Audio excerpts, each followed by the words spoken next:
Hello and welcome back for part 3 of our builder Q&A. If you have already joined us, you've already gone through quite a few of these questions. We did 2 full pages of questions, broke it up into 4 separate videos to get a little bit more palatable for you all. If you are just interested in certain questions, check out the chapters below. I will have each of them broken out. I'm not exactly sure how it's going to map out when we edit it, but I will have it in the chapter. So if you just want to skip ahead, go ahead and do that. If you have additional questions after watching all 4 of these videos, feel free to reach out to Corey. I will put his contact information below for you as well. And if you're new, welcome. Please do hit that subscribe button and stay a while. I'm so glad that you joined us. Do hit that notification bell as well so you can get notified when part 4 drops. If you are here after the fact, there should be a whole playlist just about building in Montana, so you can just watch straight through. I am Janet Cantrell, a local realtor and broker here in Montana. Thank you for joining. If you have questions about real estate or just the area in general, feel free to reach out to me anytime. I'm always happy to help. And if you're looking to buy or sell a property or a home here, definitely reach out. I would be honored to assist you with that. All right, let's get into these builder questions. How do you handle site selection and land preparation considering Montana's varied landscapes?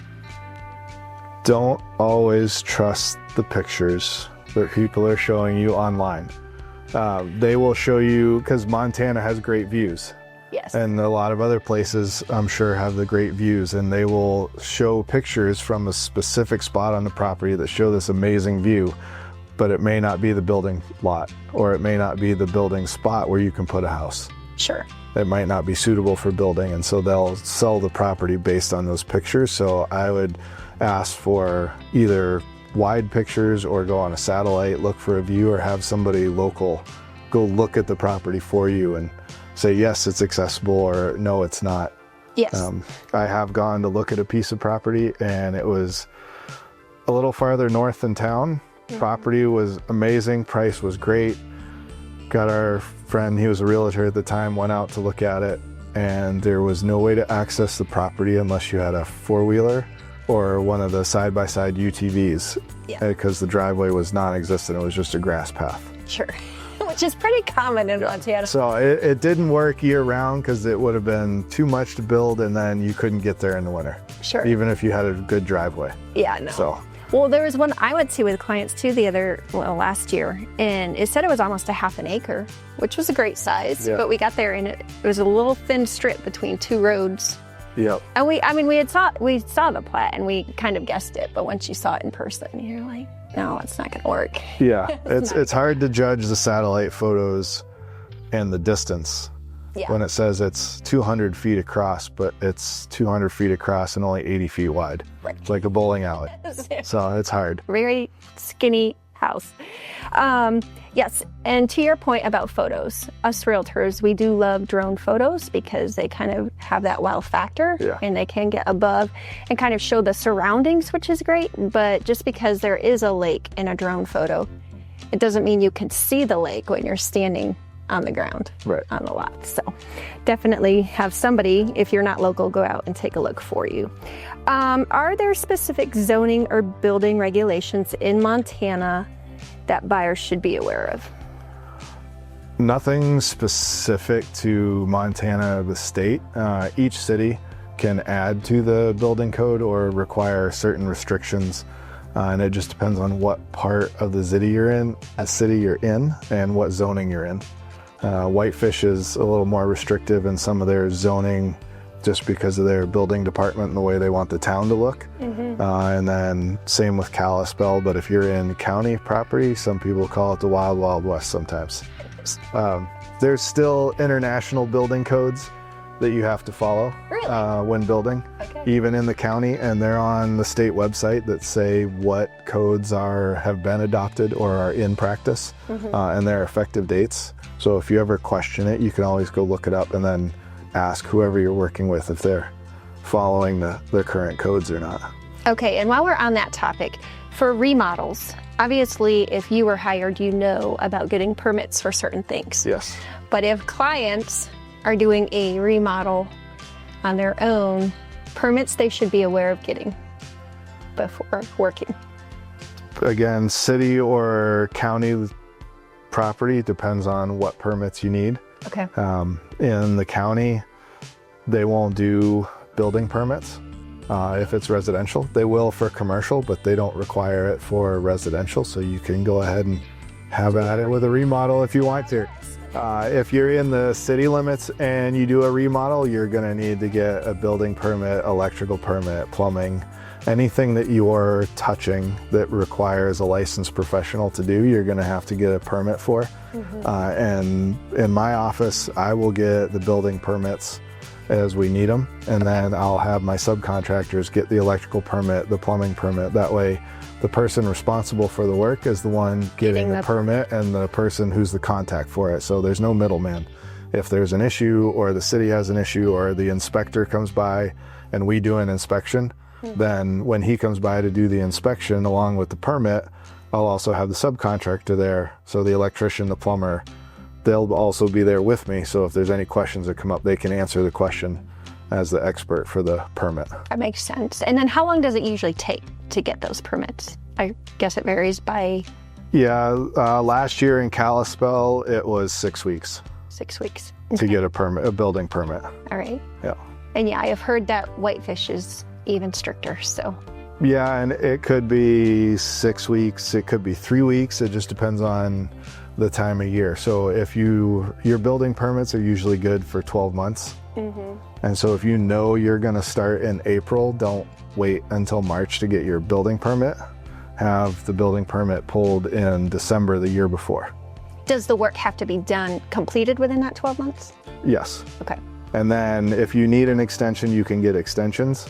But that way you can pull the permits in the wintertime when it's a little slower and not get in the backlog of the springtime permit office where it takes 6 weeks. I like that. All right, let's pause for another lot feature here. This lot is in Whitefish, Montana. It's a 10-acre parcel, treed nearby to Tally Lake, kind of the back side, the quiet side. This lot is for those of you who want privacy, quiet, no zoning, no covenants, wildlife surrounding. The National Forest is nearby. This is your getaway spot. This one will need a well. It will need a septic, so be prepared for those additional costs. It is about 25 minutes to downtown Whitefish, and then of course a little bit further to Whitefish Mountain Resort, and then Glacier National Park a little bit further yet. But you have everything recreation-wise nearby. It's an amazing lot. I will leave a link in the description box below, so be sure to check it out if you're interested. All right, so what are some pros and cons of different types of heating systems in Montana? The biggest con, and it's in the industry as a new and improved heating and cooling source, as they're calling them heat pumps or mini splits. Our climate zone does not allow those systems to operate for a house. Oh, really? So it works great for a small room if you wanted to put it in an office or the room above the garage. If it's a playroom or a rec room and you just need a little heat, a little air conditioning, depending on the season. But if you want to put it in a house, they can't keep up with the temperature swings. Okay. And so especially in the winter, a lot of them can't keep up with the heat that's needed for the whole house, even if you have a couple of them. And so they end up either burning out, or they'll get, like a refrigerator, they'll get condensation, and then the whole system will start to freeze on the outside of the house. And then you have to shut it off, let it thaw, and then turn it back on. And they just can't, they're not strong enough to keep up with the heat requirement for the wintertime. Okay, so what is a better alternative? The best alternative is a gas furnace and an AC unit for the house. You can do in-ground heat pumps and heat sources to the house, but again, for the property, you'd have to have a lot of property to lay the piping and plumbing in the ground, because you have to excavate a large area, lay it all out to get the ground to give you the heating or cooling back in the house with the air handling unit. Okay, so just kind of your standard furnace, AC unit, and the HVAC. Yes. Okay. The standard there. The other ones that are they call them geothermal stuff, where you need more property, is more of a long-term investment. So if you're gonna build a house that you plan on staying in for 20 years or plus, then that would be a good option to look at, because it takes a while to recover the initial cost, but it's a lot more efficient than a normal HVAC system with the gas or electric furnace and the AC. Is that different than radiant heat? Yes. Okay, what is the difference between so radiant heat is water in tubing, and you can run that through either an actual home water tank. You can set it up that way, or you can set it up through a water furnace to heat the water. Radiant heat is great, but again, it comes down to cost. So if you're gonna put it in, you're going to spend more upfront for the construction. Okay. Because it's more weight on the floor, so more structure and more concrete in the house to make that happen. They do have some other systems that you can put down, but it still requires a little more structure and a little more cost than the normal HVAC unit system to put in. What would the maintenance difference cost be? Sorry, what would the maintenance cost difference be for radiant floor, geothermal, and your regular furnace? The radiant and your regular HVAC maintenance are going to be about the same. Okay. The only drawback to radiant, which it's rare that it happens, is if you have a hole in one of your pipes and you have to replace a whole lot of water damage.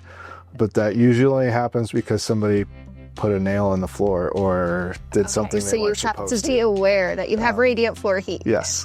But the maintenance cost between those two is about the same, because you're still running either a furnace or a hot water tank, and it just operates and needs routine maintenance. Okay. And the geothermal, if it's really good, the air handling unit could require less maintenance. It's just a longer recoup on the cost. So briefly, tell me more about geothermal, because I clearly know nothing about that one. So they take... You were trying to be very nice and laugh at me. They get an air handling unit in the house, which you would compare it to having your furnace in the house. But it's really just to move air. And so they take a large tube, like your in-floor heating that they run through the house to heat the floor.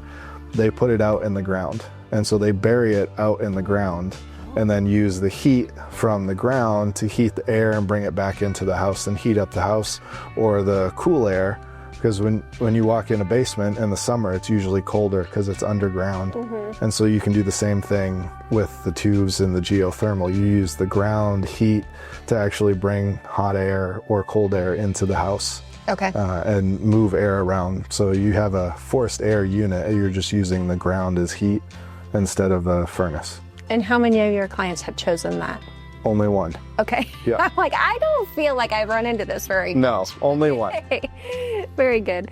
All right, so next up we are going to talk about materials and quality. So I guess we already kind of talked about this one too. What materials work best for Montana's extreme temperature changes and seasonal conditions? So you mentioned natural materials and the engineered exterior materials. Any of those will hold up, and just depends on how much maintenance. Okay.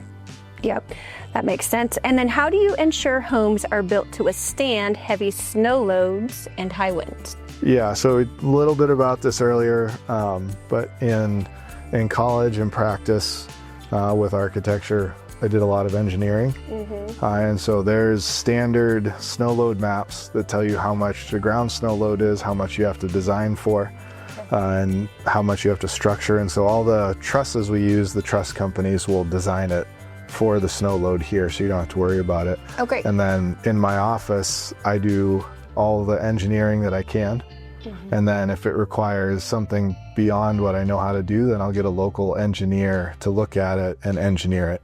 Okay. But usually all the designs that we have done are done for 100 pound per square foot, 100 pound snow load, and is way more than what you should have. But in the design sense, it's usually about 20% more, and it can vary where the house is. So if the house is in the valley, the snow load is not as high as it would be if we went up on Tea Kettle or on Whitefish Mountain. Sure, yeah. And so I have a map that'll tell me, and the state has resources online that'll tell you what the ground snow load is at that point, and then you can design for that location specifically. Okay. Yeah, I've seen them shoveling the roofs. Yeah. Whitefish Mountain when we're going up the ski hill. Is that just recommended maintenance, or do they really need to do that to? That's preventative maintenance. Okay. Because once the snow starts settling and melts, it gets a lot heavier. And so they don't want it to pile up and just create this huge ice or snowpack on top of the roof, which the roof would be structured, but it would definitely cause a lot of settling and probably cracking in the drywall and things to move a little bit. So it's not, you don't have to worry about the house coming down. Okay. But if you get more than 3 or 4 feet of snow sitting on the roof, you want to get that off, because it's not in the long-term design of the house to hold that snow indefinitely once it melts and gets wet. Because once it gets wet, it gets about twice as heavy as normally. Yeah, yep, that makes sense. And is that something people should just know? Or is that something you as a builder, if you're in an area, will say, hey, at the end, by the way, with the warranty, Yeah, your roof? if we're in up on a mountain in one of the snow belts, then that would be something. If somebody was unfamiliar, then we would let them know, hey, if you get more than 2 feet of snow, you're going to want to shovel the bottom, or at least shovel half of it.